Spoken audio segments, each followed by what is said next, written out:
ایک دفعہ کا ذکر ہے کہ ایک بندر ندی کے کنارے ایک درخت پر رہتا تھا۔ بندر اکیلا تھا کیونکہ اس کا کوئی دوست یا خاندان نہیں تھا، لیکن وہ خوش اور مطمئن تھا۔ درخت نے اسے کھانے کے لیے کافی میٹھا جامن کا پھل دیا۔ اس نے اسے دھوپ سے سایہ اور بارش سے پناہ بھی دی۔ ایک دن ایک مگرمچھ دریا میں تیر رہا تھا۔ وہ بندر کے درخت کے نیچے آرام کرنے کے لیے کنارے پر چڑھ گیا۔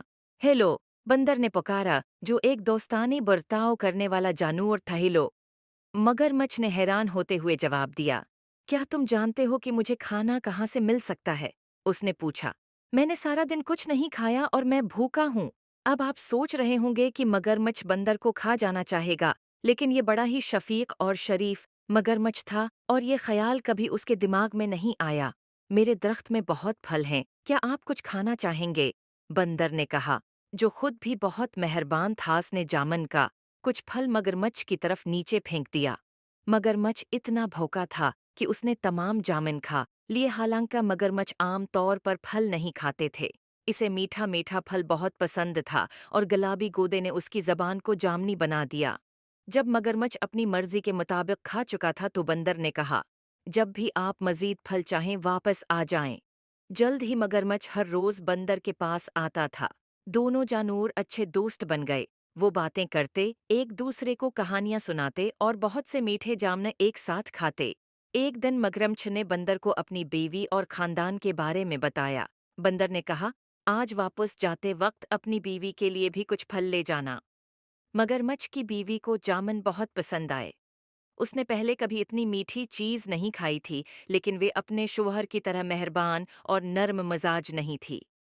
اس نے اپنے شوہر سے کہا، تصور کیجئے کہ بندر جب یہ جامن روزانہ کھاتا ہے تو اس کا ذائقہ کتنا میٹھا ہوگا۔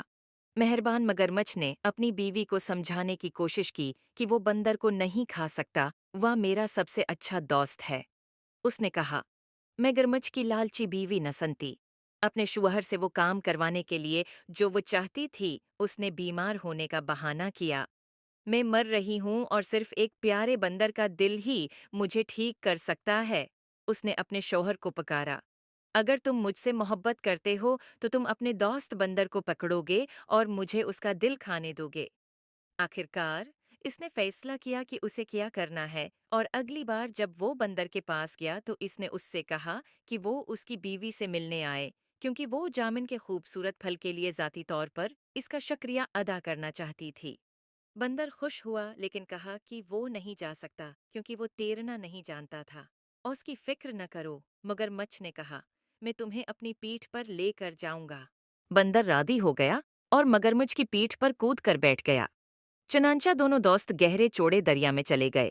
جب وہ کنارے اور جامن کے درخت سے بہت دور پہنچے تو مگرمچھ نے کہا، مجھے بہت افسوس ہے، لیکن میری بیوی بہت بیمار ہے اور کہتی ہے کہ بندر کا دل ہی اس کا علاج ہے۔ مجھے ڈر ہے کہ مجھے تمہیں مارنا پڑے گا، حالانکہ میں ہماری باتوں کو یاد کروں گا۔ بندر نے جلدی سے سوچا اور کہا، پیارے دوست، مجھے تمہاری بیوی کی بیماری کا سن کر بہت افسوس ہوا۔ مجھے خوشی ہے کہ میں اس کی مدد کر سکوں گا، لیکن میں نے اپنا دل جامن کے درخت میں چھوڑ دیا ہے۔ کیا آپ کو لگتا ہے کہ ہم واپس جا سکتے ہیں تاکہ میں اسے لا سکوں؟ مگرمچھ نے بندر کی بات مان لی۔ وہ مڑا اور تیزی سے تیر کر جامن کے درخت کی طرف گیا۔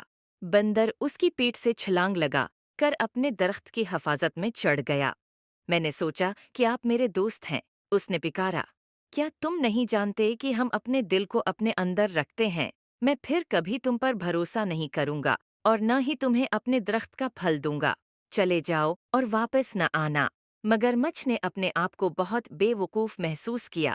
اس نے ایک دوست اور اچھے میٹھے پھل کی فراہمی کھو دی تھی۔ بندر نے خود کو بچا لیا تھا،